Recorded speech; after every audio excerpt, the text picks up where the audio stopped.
گنتے گنتے تھک گئی تاروں کی نازک انگلیاں، مصطفیٰ کے ہیں زمین پر اتنے شیدائی کہ بس یا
والصلاة والسلام على من لا نبي بعده أما بعد أعوذ بالله من الشيطان الرجيم بسم الله الرحمن الرحيم إن الله وملائكته يصلون على النبي يا أيها الذين آمنوا صلوا عليه وسلموا تسليما اللهم صل على سيدنا ومولانا محمد وعلى آله وصحبه وبارك وسلم.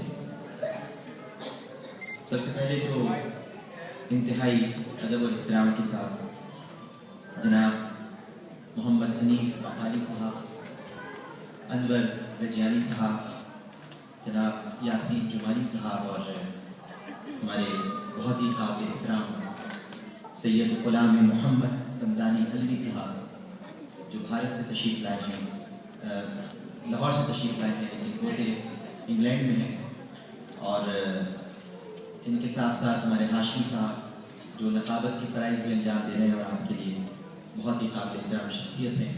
یہاں پر موجود تمام خواتین حضرات السلام علیکم ورحمۃ اللہ.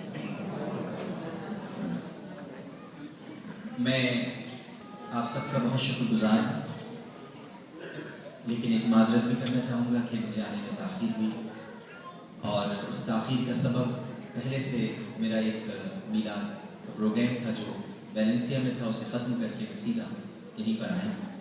تو میں آپ سے بڑی معذرت چاہتا ہوں، آپ کو انتظار کرنا پڑا، لیکن انشاءاللہ آپ نے جو انتظار کیا ہے، اور صبر کا پھل بہت میٹھا ہوتا ہے، تو میں کوشش کروں گا کہ آپ کو مٹھاس کے ساتھ یہاں سے روانہ کروں. ویسے بھی جن کا ذکر ہے وہ تو خود بہت میٹھے ہیں. میٹھا میٹھا ہے میرے محمد کا نام. تو ان کے ذکر میں ہی اتنی چاشنی اور اتنی مٹھاس ہے کہ ہم سب یقیناً یہاں سے کچھ نہ کچھ لے کر جائیں گے. سب سے پہلے میں اس محفل کا آغاز بڑے ہی خوبصورت انداز میں چونکہ اللہ سبحانہ و تعالیٰ کے کلام سے ہوا. سورہ رحمان کی آپ نے تلاوت سنی اور اب اسی کے کلام سے ہم آغاز کرتے ہیں. جو ہماری سانسوں کا مالک ہے، جو ہمارا خالق ہے، جو ہمارا پروردگار ہے، ہر ابتدا سے پہلے اسی کا نام ہے اور ہر انتہا کے بعد صرف وہی ہے. ہم کے اشعار پیش کر رہا ہوں. آپ سے بس 2 گزارشات ہیں. پہلی گزارش یہ ہے کہ یہ بڑی مبارک محفل ہے اور درود جو ہے وہ تمام عبادات کا مغز ہے.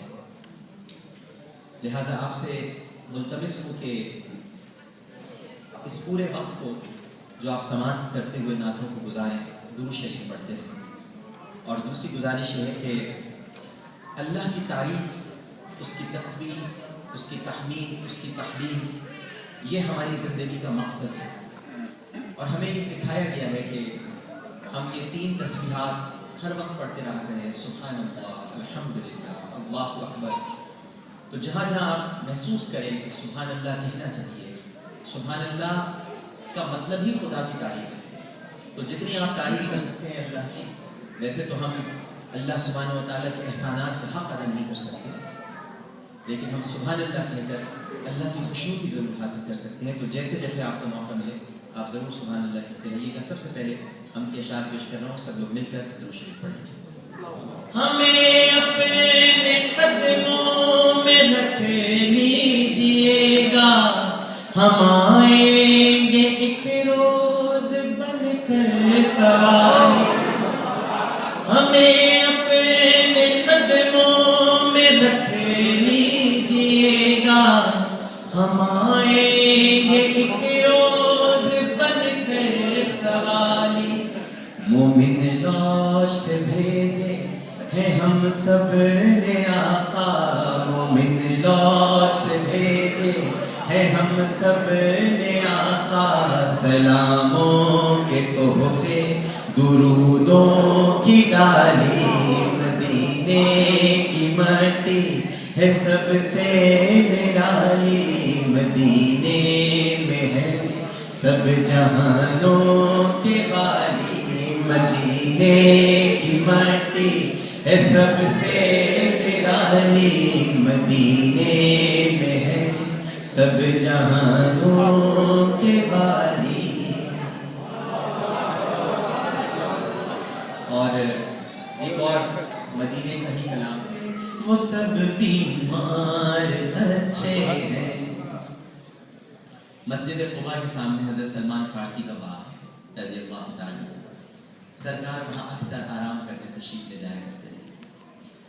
وہ جن پیڑوں کے سائے میں نبی آرام کرتے تھے، وہ جن پیڑوں کے سائے میں نبی آرام کرتے تھے، نبی آرام کرتے تھے.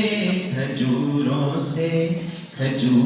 سے لدے اب تک وہ سب اشجار اچھے ہیں. کھجوروں سے لدے اب تک وہ سب اشجار اچھے ہیں. ایک ہوٹل ہے دار التقویٰ، وہاں سے ایک صاحب آ رہے تھے تو ان کے پیر میں غالباً کوئی چیز لگی تو انہوں نے تکلیف کا اظہار کیا. اس وقت میں نے یہ شعر اس وقت کہا.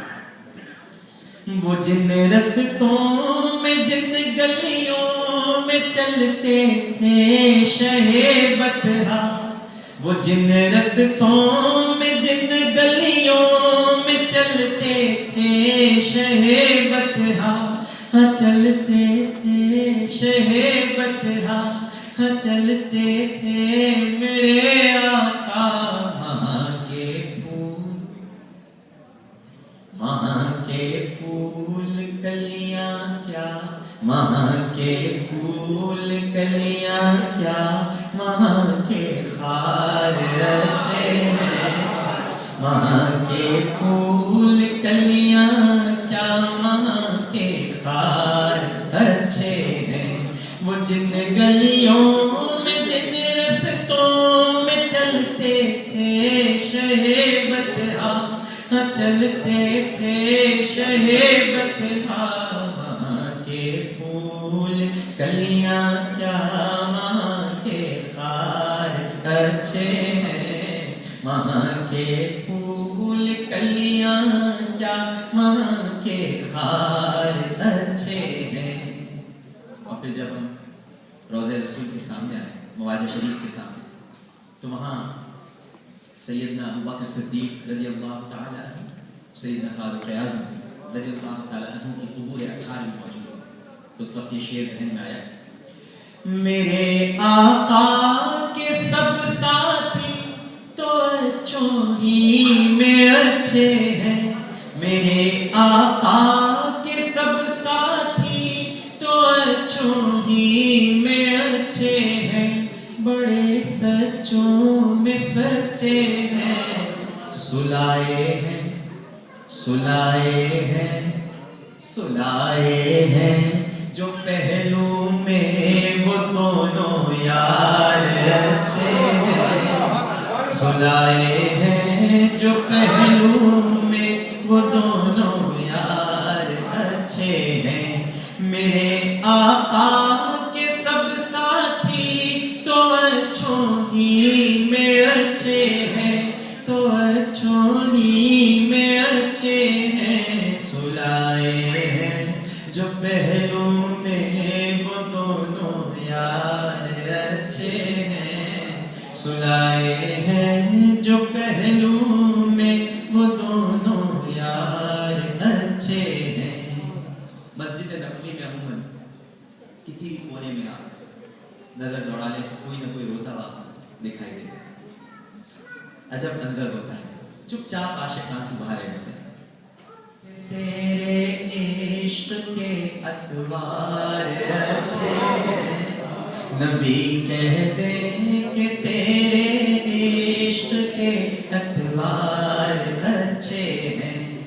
جب یہ نام کمپلیٹ ہو گئی تو ایک مصرع اس کے بعد آیا، تو میں اسی طرح سے آپ کو اسی سیکوینس میں سنا رہا ہوں، اور میری ہمیشہ یہ خواہش بھی رہتی ہے، اور الحمدللہ اب تک بھی میں کرتا آیا ہوں کہ میں ضرور غار حرا جاتا ہوں اوپر اور وہاں نفل پڑھتا ہوں، اس لیے نہیں کہ یہ میرا دین ہے، اس لیے نہیں کہ یہ میرا اسلام ہے یا کوئی حکم ہے، بلکہ اس لیے کہ مجھے عقیدت ہے، اور عقیدت کا تعلق ضروری نہیں ہے کہ اسلام کے احکامات سے۔ ہم اپنے والدین سے بہت محبت کرتے ہیں، آج میری ماں حیات نہیں ہے تو میں نے ان کی چپلوں کو اپنے پاس رکھا ہوا ہے، میں اسے دیکھتا ہوں پرستش کے لیے نہیں بلکہ عقیدت سے کہ یہ میری ماں کی چپلیں تھیں، ان قدموں کو تلاش کرتا ہوں جن کے نیچے میری جنت ہوا کرتی تھی۔ تو جنہیں سرکار سے محبت ہے انہیں ہر اس جگہ سے محبت ہے جہاں سرکار تشریف لیتے ہیں۔ تو غار حرا جب جاتا ہوں تو پھر کیفیت کچھ اور ہوتی ہے، اور پھر میں نے یہ سوچا، اور یہ شعر اس وقت میں نے کہا، قدم رکھے جہاں پر ہے میرے محبوب مدنی نے، قدم رکھے جہاں پر ہے میرے محبوب مدنی نے، میرے محبوب مدنی نے، محلاتے زمانہ سے وہ دونوں غار اچھے ہیں، محلاتے زمانہ سے وہ دونوں غار اچھے ہیں، مدینے کی فضا اچھی در و دیوار اچھے ہیں، مدینے کی فضا اچھی در و دیوار اچھے ہیں، سبب یہ ہے میرے آقا میرے سرکار اچھے ہیں۔ اور ابھی آپ کو مدینے نہیں رکھتے ہیں، ایک کلام اور